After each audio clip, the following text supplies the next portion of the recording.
बिस्मिल्लाहिर्रहमानिर्रहीम। अच्छा, ये जो टॉपिक है ना, ये कोई इतना ख़ास नहीं है। सब सेलुलर रिस्पॉन्सेज टू इंजरी, ये नहीं करना। इसमें क्या करना है वो मैं बताता हूँ। ये what is lipofuscin pigment.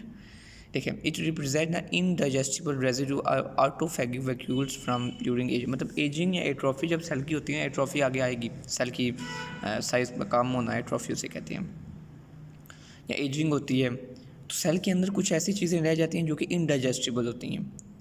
ऑटोफैगिक vacuoles का मतलब होता है सेल के अपने जो वैक्यूल्स होते हैं बेसिकली, ठीक है। तो अब ना it is compose of polymers of lipid. ये लाइपोफ्यूजन ना लिपिड से मिलके बना होता है। फास्फोलिपिड्स होते हैं, प्रोटीन्स होती हैं। और ये पता है कैसे आते हैं? पर oxidation of the poly unsaturated fatty acid. और ये क्यों बनते हैं? पर ऑक्सीडेशन मैंने आपको बताई थी क्यों होती है, फ्री रेडिकल्स की वजह से। तो अब आपको समझ आ रहा है एजिंग में क्या होता है। एजिंग में फ्री रेडिकल्स होती है ना, वो फ्री रेडिकल पर ऑक्सीडेशन करते हैं लिपिड की मेम्ब्रेन की, जिसकी वजह से क्या होता है, लिपिड की मेम्ब्रेन की जब पर ऑक्सीडेशन होती है तो लिपिड बनते हैं। वो लिपिड सेल के अंदर रह जाते हैं छोटे छोटे फैगोसाइटिक वैक्यूल्स की फॉर्म में। उनको क्या कहते हैं? लाइपोफ्यूजन पिगमेंट। मैंने सिंपल करके बता दी क्या है। पहले बताएं जी, एजिंग हो रही है। एजिंग में क्या होता है जी? एजिंग में जी फ्री रेडिकल्स आ जाते हैं, सिंपल।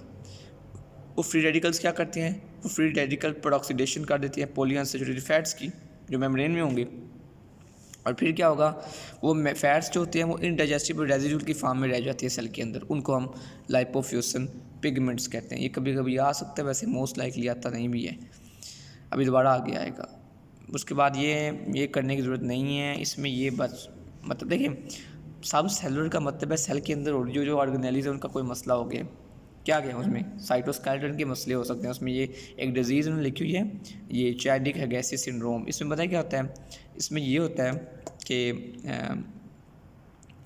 ये जो लिखा हुआ है यहाँ पे, ये कि माइक्रोट्यूब्यूल्स में डिफेक्ट हो जाता है। तो क्या होता है नॉर्मली, आप देखिए क्या होता है, आपका कोई भी इन्फेक्शन हुआ है ना, ये लेट्स सपोज मैं आपको बताता हूँ। अब एक ये सेल है, इससे जब बैक्टीरिया इसको खाना है तो बैक्टीरिया अंदर जाएगा और ये सेल के अंदर लाइसोसोम पड़ा होता है। लाइसोसोम में एंजाइम्स पड़े होते हैं। तो बैक्टीरिया और इन दोनों ने आपस में मिलना होता है। इस मिलने के प्रोसेस में ना इधर जो ये पाथ है, इधर इन्वॉल्व होते हैं माइक्रोट्यूब्यूल्स, ठीक है। बहुत सिंपल करके बता रहा हूँ। जब माइक्रोट्यूब्यूल नहीं होंगे तो बैक्टीरिया तो अंदर सेल में चला जाएगा लेकिन लाइसोसोम फ्यूज़ ही नहीं करेंगे। मतलब ये समझने कि बैक्टीरिया तो सेल में चला गया, लेकिन इस बैक्टीरिया को किल कैसे करना है? एंजाइम्स के थ्रू। एंजाइम तो लाइसोसोम में होते हैं। तो लाइसोसोम को इसके साथ मिलाने के जो सड़क आ रही है ना, ये जो ट्रैफिक के लिए, ये माइक्रोट्यूब्यूल्स हैं। तो अब ये एंजाइम माइक्रोट्यूब्यूल्स के थ्रू आ ही नहीं रहे। माइक्रोट्यूब्यूल में मसला हो गया। माइक्रोट्यूब्यूल एक साइटोस्केलेटल एलिमेंट है, तो जब वो नहीं होगा तो पेशेंट को क्या मसले हो सकते हैं? इन्फेक्शन के। तो ये इस डिज़ीज़ को चाइल्डिक हेगेसी सिंड्रोम कहते हैं। इसमें माइक्रोट्यूब्यूल की पोलिमराइजेशन, मतलब यही बात, सड़क नहीं बन रही। और इसमें क्या होता है?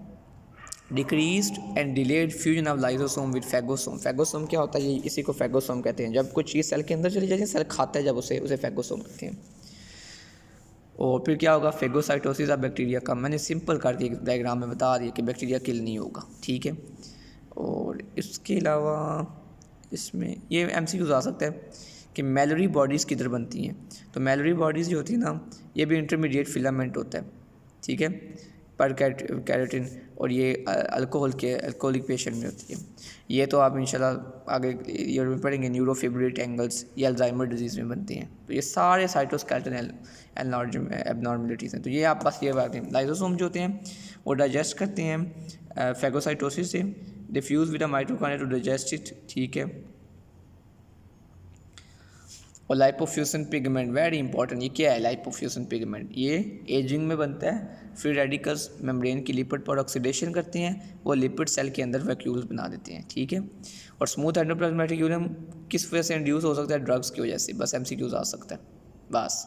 और साइटोस्केलेटन में ये चाइल्डिक हेगेसी भी मैंने बता दी है और मैलरी बॉडी भी बता दी है, ठीक है। और ये मैलरी बॉडी जो होती है ना, ये बेसिकली अल्कोहलिक पेशेंट में होती है। ये साइटोस्केलेटन का कोई मसला नहीं है, ठीक है। और उसके बाद अच्छा, इंट्रासेलुलर एक्यूमुलेशन दोबारा रिपीट हो रही है। इसमें फैटी चेंज मैंने बताई थी, ये एक्यूमुलेशन ऑफ टैग्स की पैरेन्काइमा के अंदर इंट्रासेलुलर फैट वैक्यूल्स होंगे। ये रिवर्सिबल इंजरी में थी बात। इसमें आर्गन का MCQs आता है। लिवर में कौन सी चेंज होती है? कौन सा लिपिड आप चीज़ आप सेल के अंदर देख सकते हैं? क्या देखेंगे? लिवर में फैट्स देखेंगे, फैटी चेंज। ये अब सारा वही लिखा हुआ है, ये पैथो है। तो ये मतलब ये डिटेल में जाने की ज़रूरत नहीं है, या आप रीड कर सकते हो, ठीक है, बस एमसीक्यूज़ के लिए आएगा ये इतना डिटेल में नहीं आता। और उसके बाद अगला जो हमारे पास है ना, अच्छा जी, अब ये मॉर्फोलॉजी हैं, ये रीड मार लें, इसमें ऐसा कोई चीज़ समझने वाली कुछ नहीं है, बस यही है कि सेल के अंदर फैट्स आ गए तो फैट्स किस फॉर्म में रहेंगे। ये कॉन्सेप्ट क्योंकि मैंने सारा दे दिया तो बार बार एक ही चीज़ में बताने का फ़ायदा नहीं है, टाइम लगाने का कोई पॉजिटिव रिज़ल्ट नहीं है। और इसके बाद जो है ना, इसको क्या हो गया,